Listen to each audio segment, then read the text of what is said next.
All right, before we get into today's episode, I just wanted to let you know that this will be the season finale of season one of the Untitled Shero podcast. Over the past 8 weeks, I've been joined by some amazing women who've discussed their various career journeys and really shared some really knowledgeable and useful information for people out there looking to either adapt the information for their own career journeys or learn from the experiences of these different women. This definitely isn't the end of it. I have some really cool ideas in my mind that I really want to see out and materialize as part of the broader The Untitled Shero platform. So do stay tuned to my Instagram page and Twitter, and there, you can keep in touch with all the different things that I'll be doing, and you'll be seeing me drop some clues over the next coming months as to what I really want to do with this platform. And stay tuned for season 2. But for now, let's get into the episode. Hello, hello, hello, and welcome back to another episode of The Untitled Shero. If you're new, welcome. This is a podcast dedicated to highlighting and celebrating Black women. And in my first few episodes, I spoke to some women who are working in the STEM space. And on this episode, my guest is Samantha Vandermerwe, previously known as Samantha Zambezi, as I knew you back in undergrad. And Sam and I met as students at the University of Pretoria. We had some mutual friends and would occasionally bump into each other on the campus streets. I've been following Sam's career interest and journey over the past year or so through her highly engaging Instagram page at samz_codes, where she shares her learnings and experiences in the tech and data science world. Sam, it's been so inspiring to see how you've occupied your space over the past couple of years. I'm so happy to have you on the show. Welcome. Thank you. Thanks for the invite. So, Sam, I've given sort of like my, background as to how I know you. Why don't you just kind of start off by introducing yourself and a little bit about what you do and who you are? Okay, thanks, Jen. Hey, I'm Samantha, as she mentioned, and at the moment I work in the field of data science. I am the data science tech lead for the marketing and publishing company. Currently, I am based in Amsterdam, but I am originally Malawian and schooled in South Africa. So I studied at the University of Pretoria, where my first degree was in industrial engineering. And that's how I got to meet Jen as well. And yeah, so that was my first degree, but it wasn't what I initially started with. So I studied industrial engineering at the University of Pretoria. Initially, I did start off as a mechanical engineer, and from industrial engineering, I then ventured on to work for one of the big four firms where I worked as a management consultant. And while I was working for that big four company, that's when I fell in love with data. I started playing around with data, and that's how I started experimenting with coding and learning about machine learning. And I am now here. I guess we can maybe take it back, maybe back to high school. And I just want to understand how, Sam, you got into, like, why did you think, okay, engineering's the path for me? What kind of inspired that journey? Because you say that you ended up sort of stepping away from engineering and getting more into this data science world. So what initially intrigued you about engineering? I think it was like when you were in high school and you are very good at math and you're very good at science and you're acing it. And from the background I come from, like I was schooling in Malawi, and obviously I've got African parents. We Mm-hmm. knew that it's natural for either for you to become a doctor or an accountant, lawyer, or an engineer. Mm-hmm. So for me, it was kind of like, okay, engineering it is. So that was kind of the world I knew. I didn't have a lot of other, I didn't have a very broad view of what other professions existed out there. So I was Mm-hmm. sort of already trained myself that I was going to study engineering, some form of engineering. And Mm. it came down to either becoming a civil engineer or a mechanical engineer because that was what was needed at the time. In more specific in Malawi and in Africa, that would get you a job. Um, Yeah. it was in demand. And so I decided to then, so that's how I found out that, okay, I'm going to study engineering. Didn't really know much about it. I think two of my uncles were engineers and it looked cool. I did a lot of research on the side on my own to find out what mechanical engineering is versus civil engineering versus electrical engineering. And mechanical was very appealing because it was very glamorized. It was about building Mm. spaceships, building airplanes, working for NASA, playing Mm. around with drones.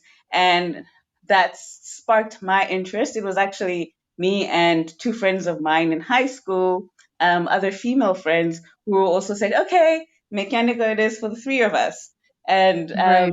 it also kind of was also exciting because we were like three best friends all wanting to do engineering and we all chose the same field and we were excited to then go to the University of Pretoria.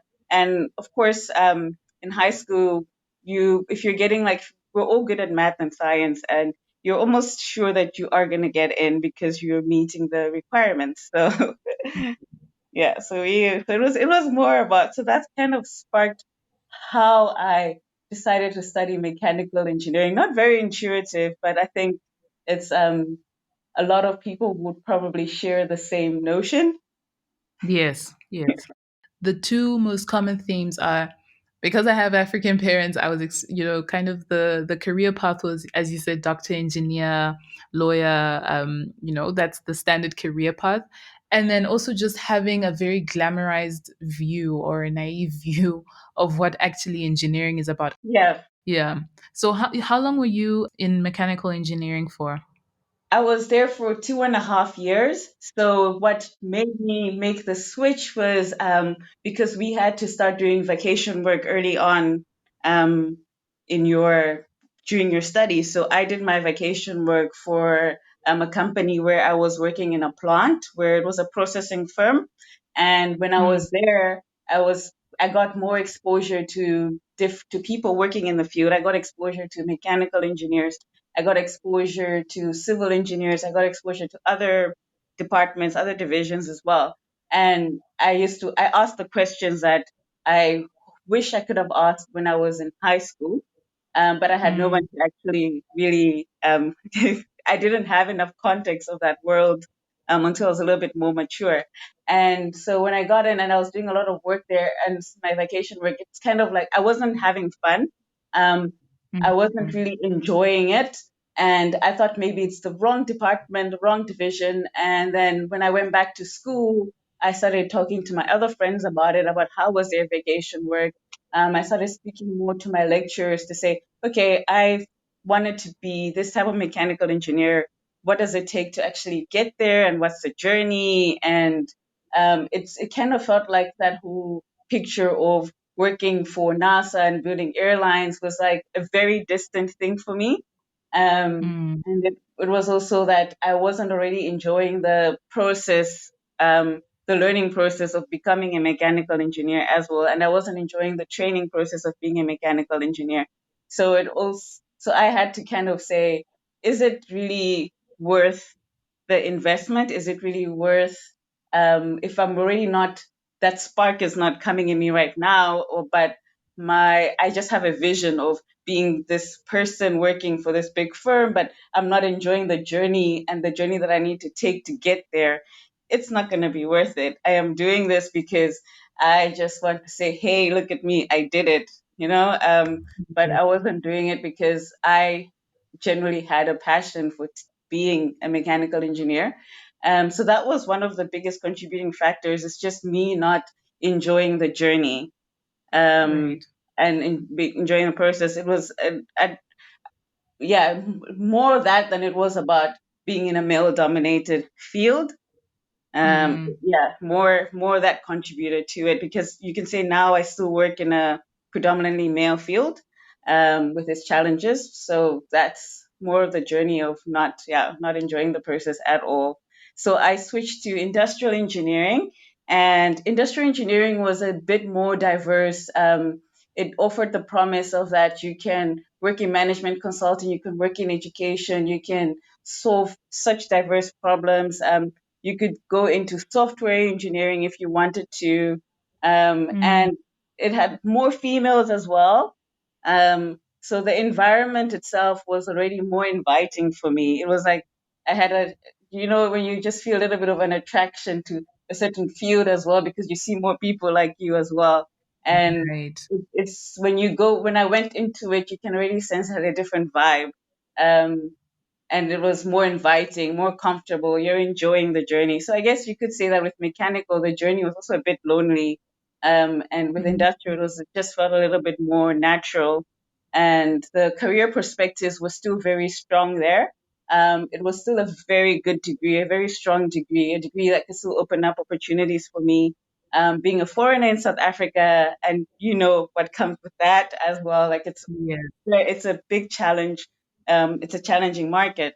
So I chose industrial engineering because I thought that, oh, it's still pretty brilliant, still pretty cool, diverse firms. I don't have to be stuck in manufacturing. I can move to work in consulting. I can move to go work anywhere and things like that. So that pretty much made me make the switch to industrial. And yeah. Yeah. And did you do engineering in honors as well, or is that when you made now the switch over into more data science focused degree? So when I did my honors with industry experience. I was already working for 2.5 years. So with tax honors, you with engineering with us anyways, it's that a bachelor's is 4 years, and then your honors degree is more like a first year master's coursework degree, and then the master's is like the research component.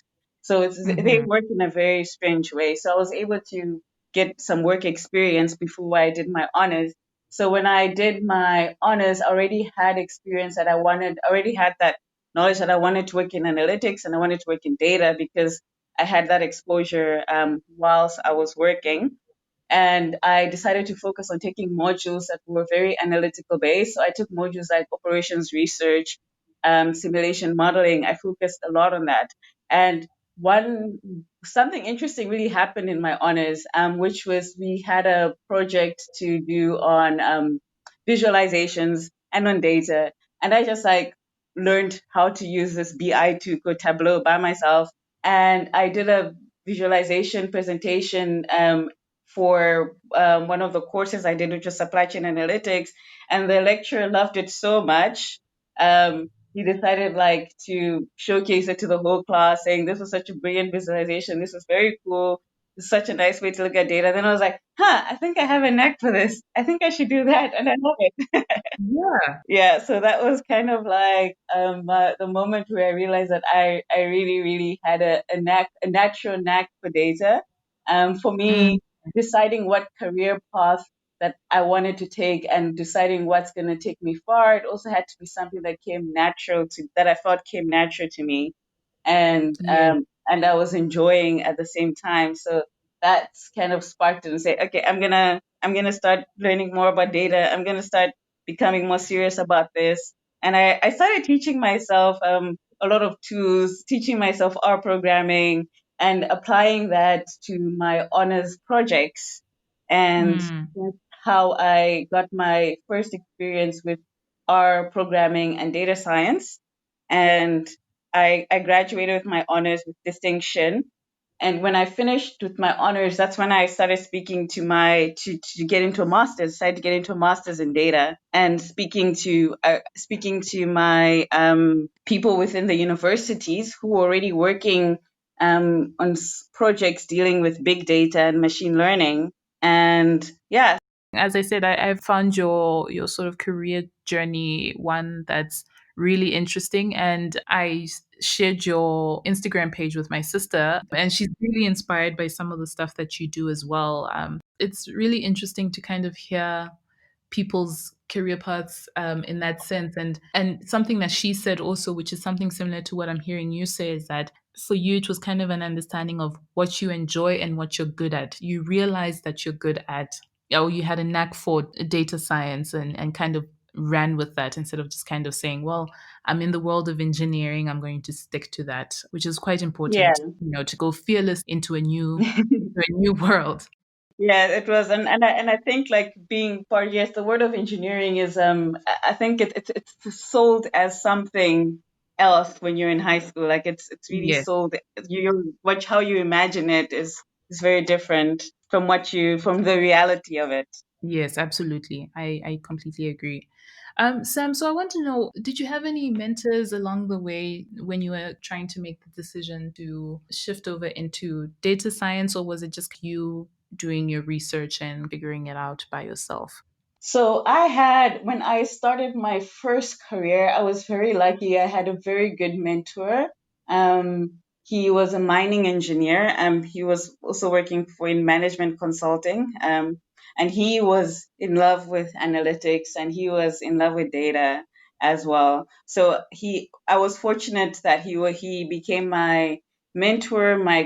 So the company I worked for had a system where they would allocate you mentors and Mm-hmm. they would decide. It was mostly based on somebody that had maybe a similar academic background to you, that was like a director that can provide you with some guidance in terms of where you're going. So I was fortunate that I had him, and he was a very brilliant, nice guy. Like I still chat to him till today. He still tracks my career until today, and he was able to shape my thinking around the work I was doing as a junior. So I should say I did start off as like a junior business analyst. And he understood my background, and he knew already your capabilities coming from an engineering background, what you could do. So he would tell me that, oh, I should look at data, I should try and solve the problem this way and that way. And yeah, so he introduced me to a new way of thinking. And also, to add to that, my husband as well, because I met him working for the same company, and he was also working with data and analytics. So it's a combination of having was a combination having someone who was very senior, experienced, and him guiding me and shaping the way I thought about the industry that I was working in and the way I approached problems and solved them.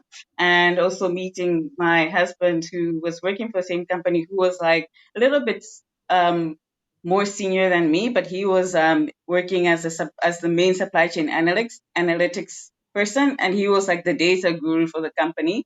Everybody knew him as the data person. So I I ended up working on a competition with him called supply chain, and we met, and it was just, I think it just worked out all like a Disney movie. so that was um so that was pretty much how, yeah, so that's pretty much how I those are the two mentors I've had. I can say he has been a mentor for me in many ways. Sure, married to him as well, but he really had a huge impact in my how I ended up becoming a data scientist. My two role models were basically essentially like two white males, but um that's a lot of people think that your role models need to always look like you, but we work in an industry and a work where you have to be very open minded, and you would meet people that can who look completely different from you, that are opposite, that can show you things, can show you new things that are out there. I think it's also about just being with your mentor, being somebody that can give you exposure to things that are out there, that helps you think much broader and much bigger than what you are currently thinking in your mind. So I think I had people who helped me think much broader, who helped me Mm. believe that I can achieve so much more and I can be so much more. So why don't you just be that person? And I think that's what happened. And then if you don't get that, if I didn't get that in my early career, I actually don't know as how I actually can't imagine where I would have ended.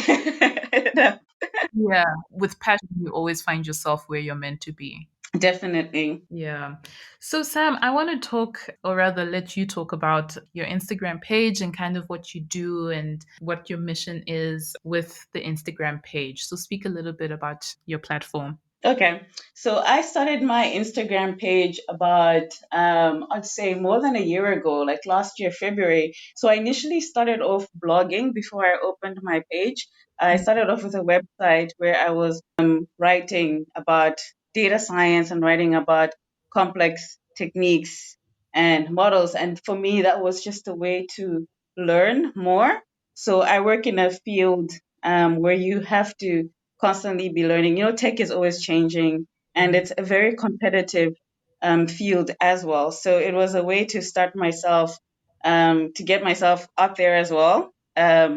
You, as a data scientist, you have to learn and put yourself out there. You have to market yourself in our industry. mm, It's part of the culture. It's part of the culture that's out there.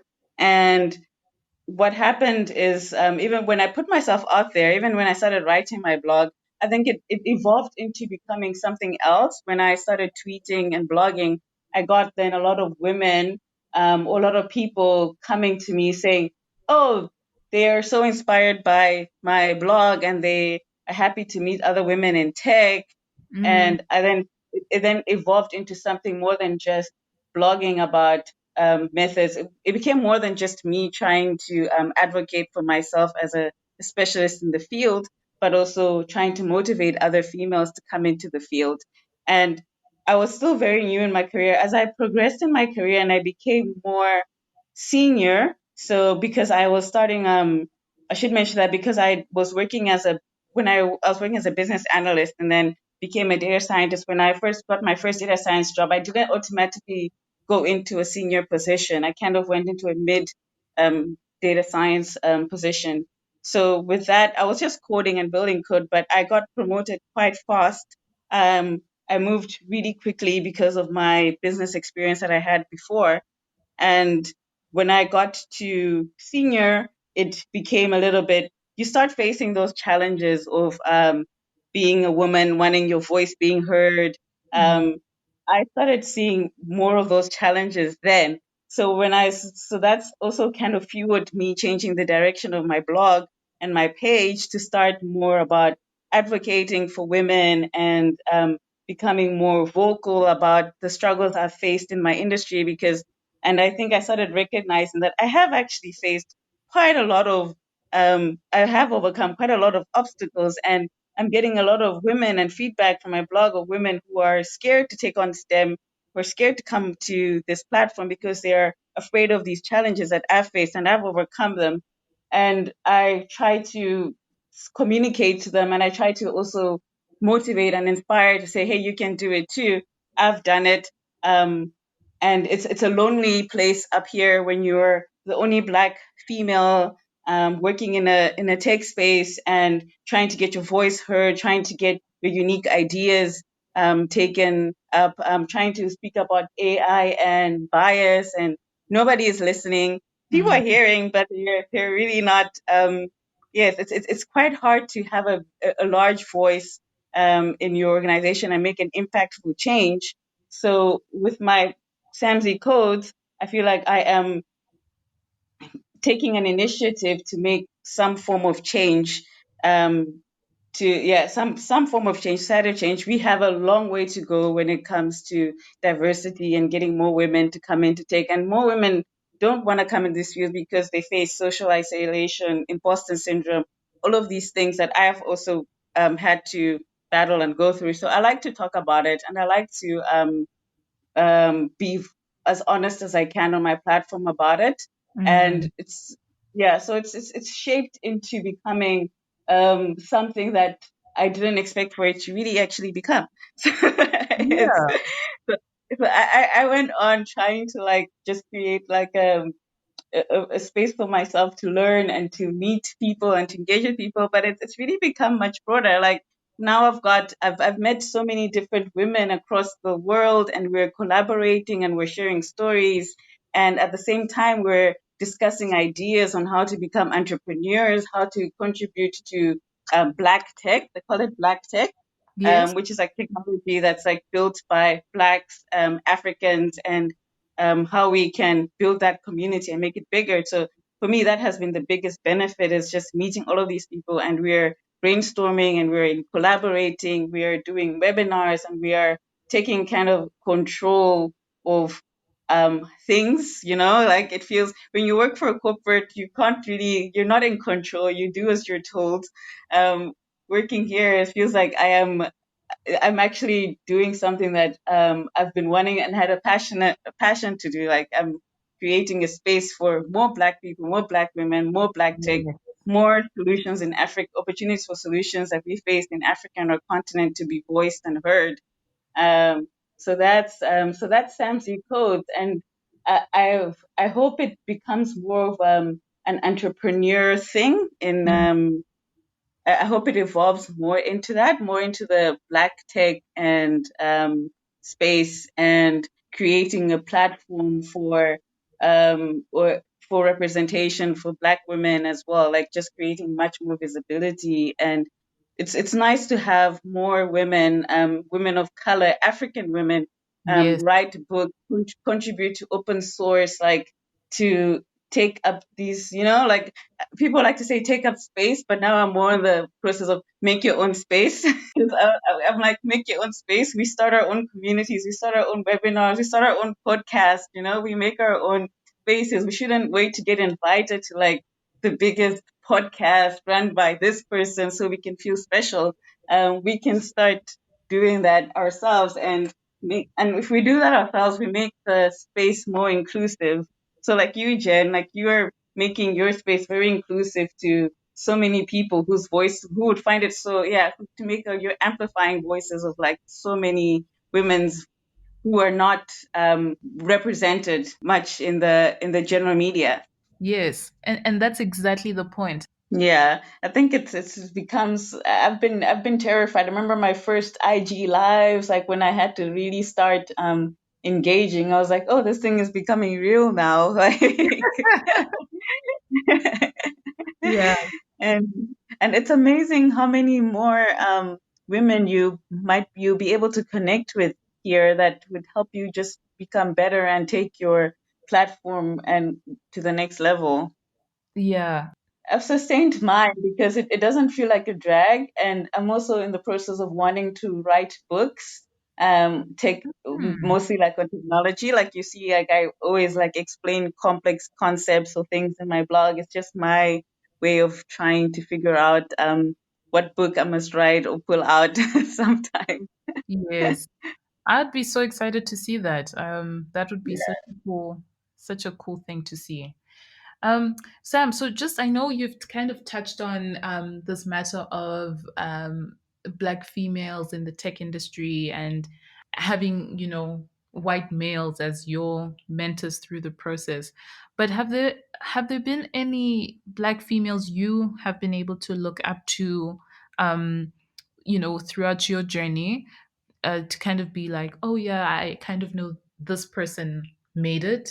And while I might not want to take that exact career path in the world of data science, but that's someone I definitely look to as sort of a guiding light. Is there anyone like that out there for you? So there was when I went to a conference a couple of years ago. I think there was like a lady from United States called Roar Benjamin. She wrote that book, what you got, Race After Technology, that I'm always posting on my Mhm. platform. Like when I went to one of her talks and presentations, I was so inspired by her confidence and like how she just presented herself, and she was talking about data and science, and she was also like at the same time she was advocating um for this space, like for Black tech and things like that, and I thought it was pretty cool. And we were asking her questions, and she was like this. She was like a superstar, but at the same time, she was so accessible. I Mm. was able to approach her and ask her questions and take photos and ask her like about her book and how we in African can start also creating a community like she's creating in the United States.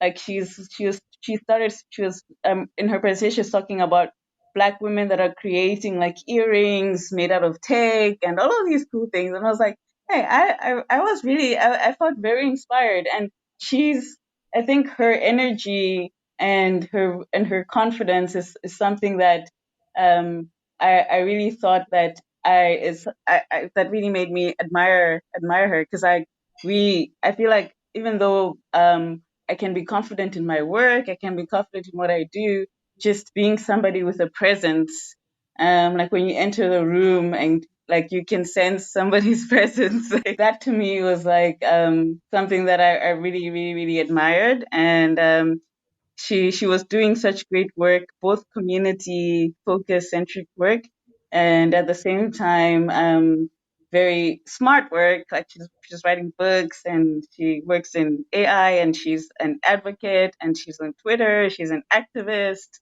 And I think if we had more Black voices like her, um, to inspire and move Black women, and I think that's awesome. Like she's somebody who I can see didn't change themselves to fit into a specific space, which Mm-hmm. I admire. And yeah, so she's been my role model, and I've been following her as well. So I never really had my role models when I was like in high school, like Black female role models in science and tech. I, I don't know how to answer that question because they were Yeah. barely visible. They were barely visible. Yes. Especially African women. Like I'm Malawian. They were hardly visible. And if you know the history of Malawi and how women um, rights is still an issue until till this very day. Um, you, I don't think it's no surprise at all that I didn't have a lot of female scientists. Like I had strong women. I grew up with brilliant, strong women around me. But when it came to like a career, guidance and advice, yeah, you had to. It took a long time. It took until like about 3 years ago before I found somebody. If you look at it, I'm the most senior female in my company, and my company is made out of like 50,000 people but in the tech space. Wow. Um, So I have to be my own superhero every time I wake up. Yeah, no, yeah, definitely. It's so true what you say. It's that, and I like how you put it. Is that it's not necessarily that they weren't there. It's just that they weren't visible. I like that point that you say, and it's true. The visibility factor is what's probably not there. There was no light shined on them. Sam, I have two last questions for you. First, I want to know what has been your biggest lesson on your career path so far, and then what advice you would give to people looking to get into either engineering, industrial engineering, if that's something they're interested in, but maybe you can speak to also data science specifically. I think my biggest lesson is you have to make sure that if you're interested in a specific field or specific career, especially in today's world where we have access to social media and people, and we can find people, is to get a little bit more knowledge about what the career is like, the realities of it, and just someone who hopefully the person you meet is honest about it. But I would encourage a lot of people to do more research and to broaden their um, thinking a bit, to not always think I'm going to be a doctor, I'm going to be an engineer, I'm going to be this and that, but if you do want to be an engineer, rather find out and speak to and connect with the community and people around it, because I think probably the main reason why my career was very zigzaggy is because initially I got into something just because it was the only thing I knew, and I didn't know the realities of it. I didn't know what the day in the life of a mechanical engineer looks like.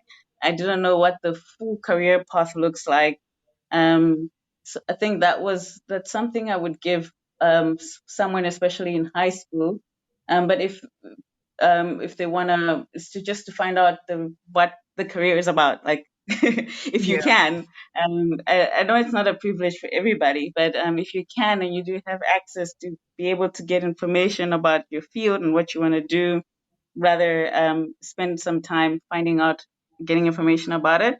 And when I always say, since now like I am more in like data science and I'm less connected to engineering, I always give advice to different. It depends on, when it comes to giving data science advice, I always say it always depends on what stage you are. Usually, if you're in high school, it will be about finding out if you have a knack for building, for coding, and creating your own stuff, and a knack for tech. But I know like a lot of youngsters will be like, I love tech because I love phones and I love Instagram, but they need to know how, they need to have the passion to build stuff, like to make their own stuff, to make their own apps, to that type of discover that type of passion for it. And when it comes to university students, it's always about um, what what degree to study. If you want to become a data scientist, at the moment it's like any statistics degree, math degree, any engineering degree. So I have a lot of friends who are also engineers who did electrical engineering and mechanical, who've graduated as civil engineers that are now trying to work as machine learning and data science. So those degrees would usually give you this type of career path. And when it comes to people who are working, it's a little bit more tricky, but I did transition when I was working. And when you're working, it's more about practicing with data and trying to finding problems in your industry already that you can already start solving with data. And usually, if you already have had an engineering, math, stats background, that's easy. That's you're a little bit of more of an advantage to pick up the skills to become a data scientist. But a master's with a good institution is always recommended. And learning at your own time, learning at your slow pace. But I have a lot of this content on my blog because yeah, I have a lot. I speak a lot about helping people get into the field, and I Mm. speak a lot about the realities of being a data scientist, and mostly because people think that you're going to be creating self-driving cars. They think that you're going to creating like um, robots.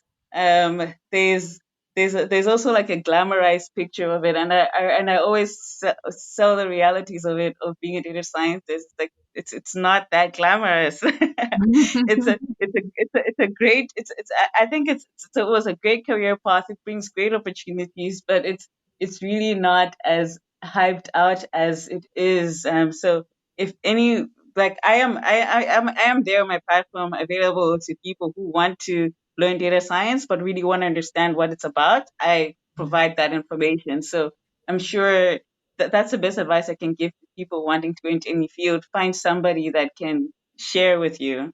Yeah, I definitely. So Sam, why don't you drop your handles where people can find you and perhaps even engage with you? My handles at the moment, if you, it's Sam's at Samzee Codes, SAMZEE_codes. And you can also find me on Twitter as at S Zambezi. So that's S and then Zambezi like the river, ZAMBEZI. So there, if you find me on any of those platforms, you can find links to my blog, which is samzee.net. And you can also find links to my LinkedIn profile and my YouTube that would probably start sometime. Yeah. Awesome.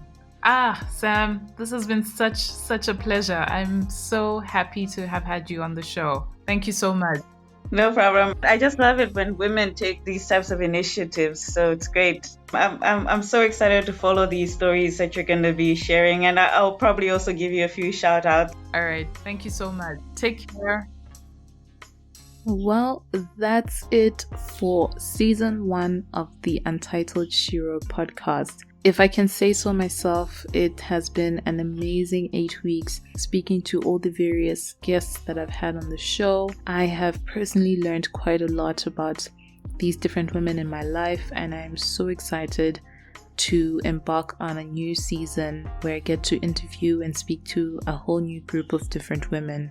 So in the meantime, stay tuned to my socials at The Untitled Shero on Instagram and on Twitter at Untitled Shero. I would definitely love to hear your thoughts on the episodes that I've published so far, your likes, your dislikes, what you would love to see in future seasons, and so on. Or you can leave a comment and a rating on Apple Podcasts, Spotify, or wherever else you listen to your podcasts. Until next time.